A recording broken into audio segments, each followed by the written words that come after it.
give them what they want, the way they want it. You are a dictator. And for some strange reason, all of a sudden, the people that they say are rising up as a result of abject poverty are able to get very expensive weaponry to fight the government. And these are people that are fighting abject poverty and now are able to get multi-million-dollar costing military equipment to fight the government. Where are they getting them from? And one thing that is also interesting, Western media are able to locate these people, or in a crowd they can tell who is anti-government and they interview him. How do they know that? Because these are the agents they send in the form of journalists, in the form of so many things. They say human rights defenders. I'm not aware of a human rights defender in this country who has gone according to the laws of this country and is in jail. But all those people they pay to destabilize the country will pay the highest price. The agenda is very clear and our position is very clear. I'm not a fool. I cannot be blindfolded. Thank God, Gambians have seen. So the bottom line is, with regards to your question, some of us are working for them. And that is why some of us, you will never hear any Western media say a bad thing about it. Remember that in the Western media, a dictator is either African or Asian. A white man cannot be a dictator, forgetting that for 400 years they were the colonial masters and the slave masters. So if a colonial master was not a dictator, a slave master was not a dictator, then we wonder what the definition of a dictator is.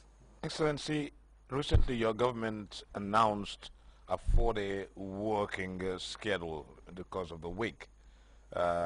It did not imply any break, although I know for one reason, I don't know why people don't seem to take that 1-hour break which was between the 8 to 4 schedule.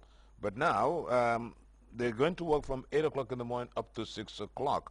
What is the rationale behind this new schedule, and does it imply that they will have a break? What we said was very clear. And the mere fact that there is already a break system, you cannot have 2 breaks in a day. There's already an official time assigned for break. Nobody goes on break, Excellency. Well, it's a matter of choice. It's a matter of choice. Okay?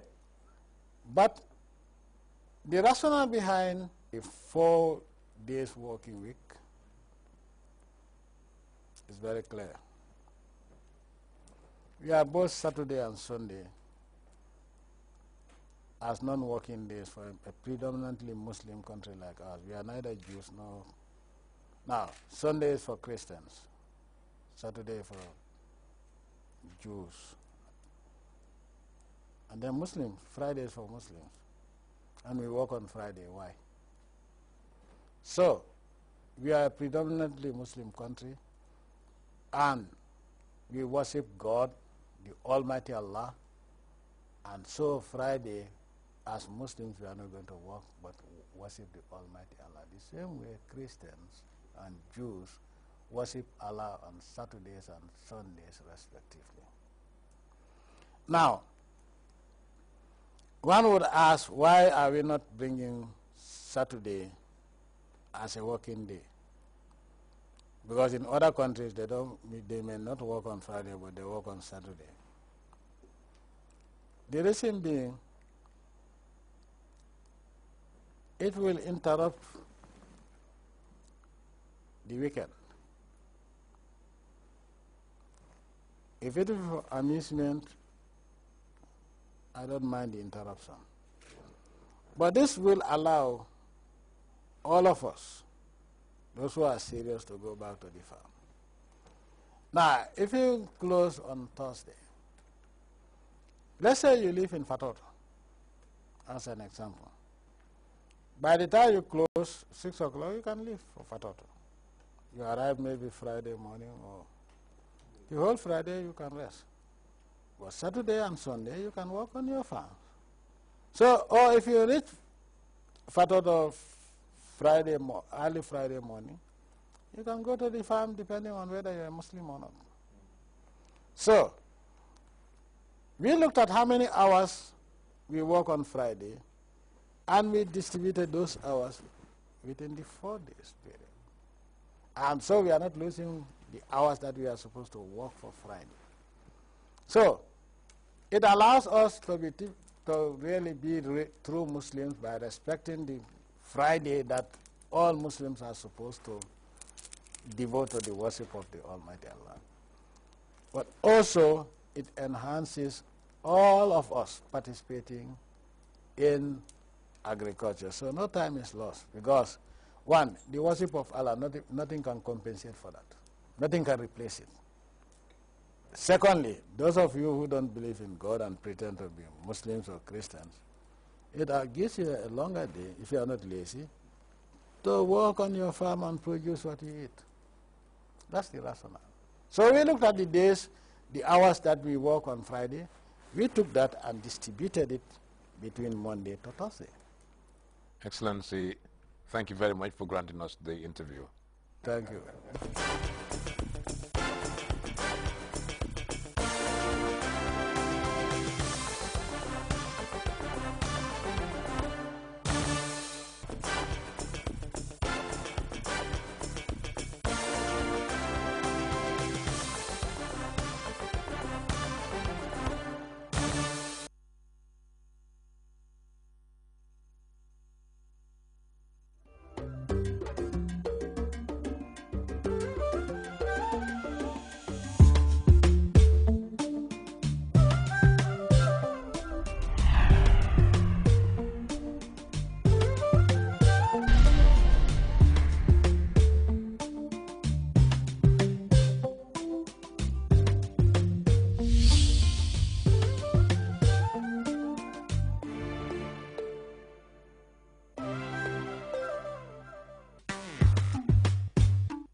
Very nice country.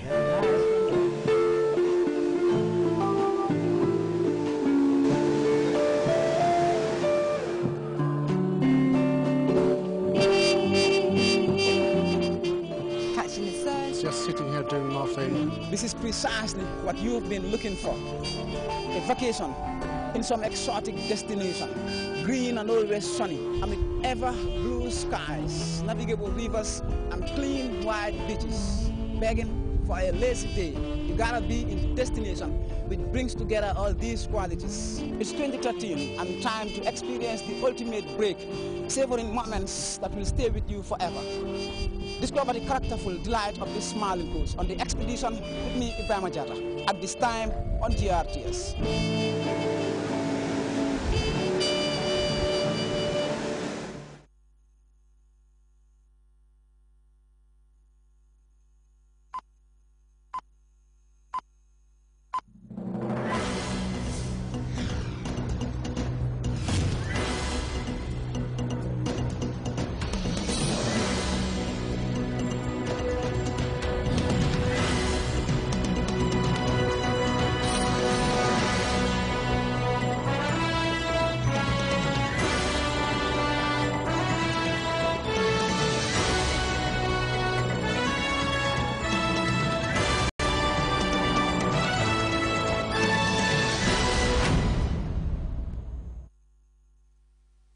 Hello and welcome to the news. In our top stories, the seaside settlement of Sanyang organizes its maiden cultural festival, uniting 12 traditional groupings from the community.